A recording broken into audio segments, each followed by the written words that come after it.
In contaminated consciousness, we think we are the Lord of all we survey and we are the enjoyer.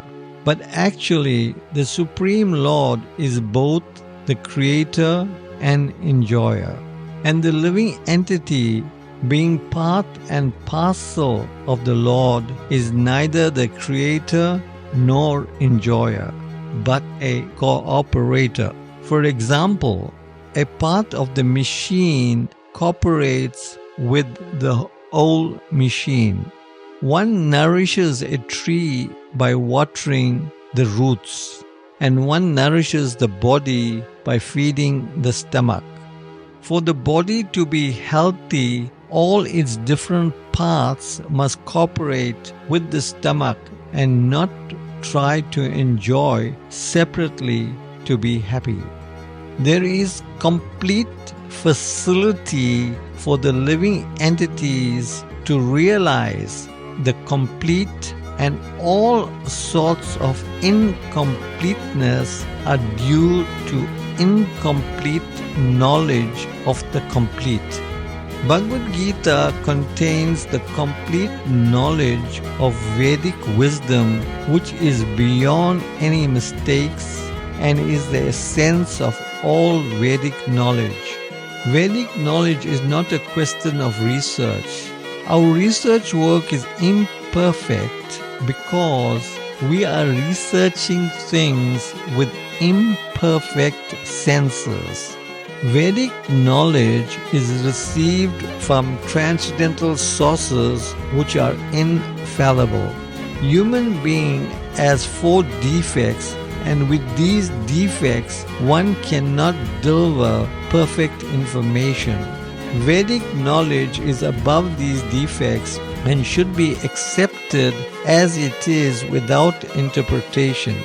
As a civilized human being, we should understand that we are not this body, but we are spiritual in nature. And this body is just like the clothes we put on. After realizing that you are not this body, then you should refuse to act like animals whose only business is to eat, sleep, mate, and defend.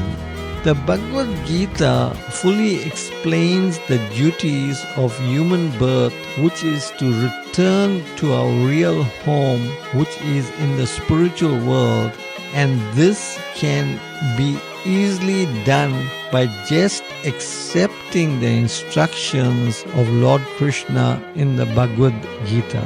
Krishna promises that he will personally take care of all our karma if we surrender to him. He assures us that we should not fear from our past sins.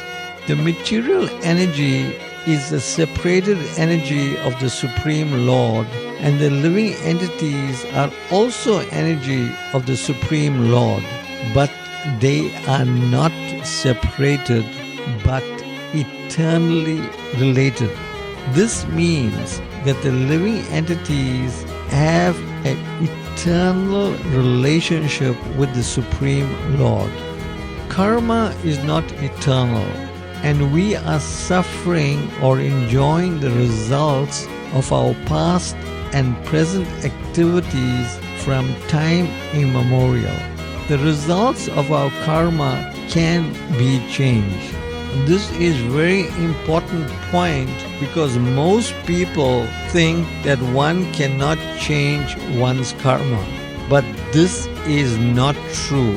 As Srila Prabhupada states in the introduction to Bhagavad Gita, the question then arises, how can we change our karma for the better? This is nicely explained in the Bhagavad Gita, what activities we should adopt to change our karma.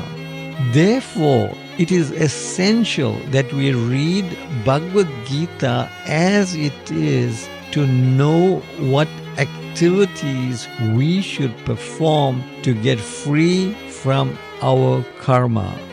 I will explain the activities we need to perform later in my lectures. The Lord is conscious of all living entities because Lord Krishna says that He is situated in the heart of all living entities.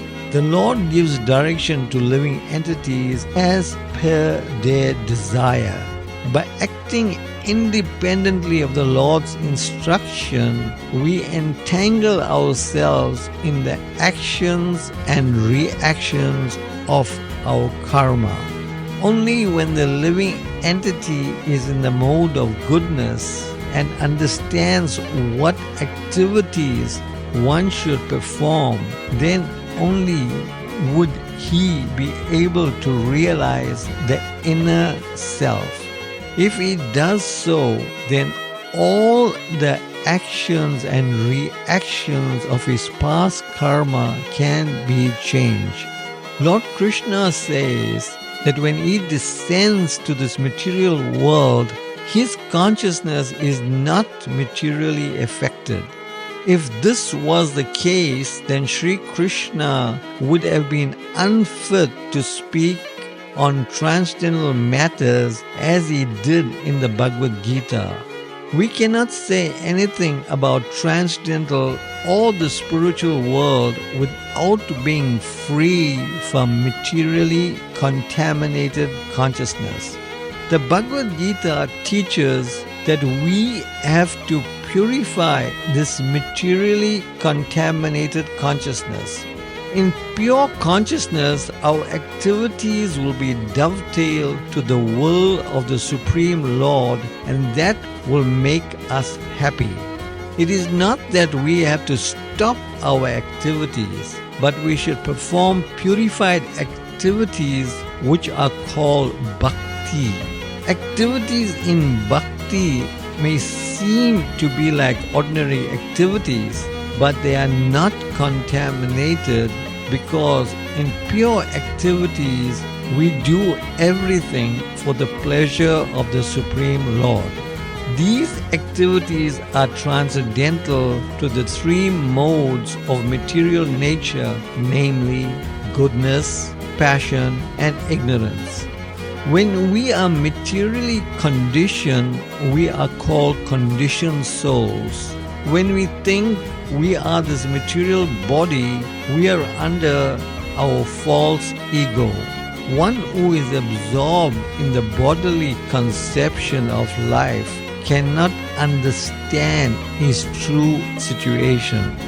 Bhagavad Gita was spoken to liberate one from the bodily conception of life. Hare Krishna. Thank you very much.